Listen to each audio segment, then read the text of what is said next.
தமிழகம் ஆட்சி மாற்றத்திற்கு தயாராகிவிட்டதாக பிரதமர் மோடி தெரிவித்துள்ளார். செங்கல்பட்டு மாவட்டம் மதுராந்தகத்தில் தேசிய ஜனநாயக கூட்டணியின் பொதுக்கூட்டம் பிரம்மாண்டமாக நடைபெற்றது. பிரதமர் மோடிக்கு EPS, Anbumani, TTV Dhinakaran, G K. Vasan உள்ளிட்ட கூட்டணி கட்சி தலைவர்கள் உற்சாக வரவேற்பளித்தனர். பொதுக்கூட்டத்தில் பேசிய பிரதமர் மோடி, திமுகவிடம் இருந்து தமிழகத்தை விடுவிப்பதற்கான நேரம் வந்துவிட்டதாகவும் தமிழகம் ஆட்சி மாற்றத்திற்கு தயாராகிவிட்டதாகவும் கூறினார்.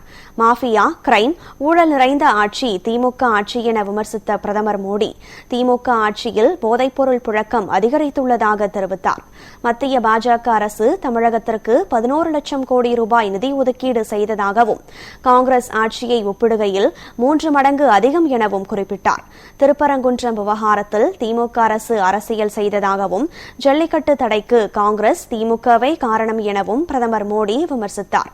என்டிஏ கூட்டணி ஆட்சிக்கு வந்தவுடன் குற்றங்கள் தடுக்கப்படும் என்று பிரதமர் உறுதியளித்தார்.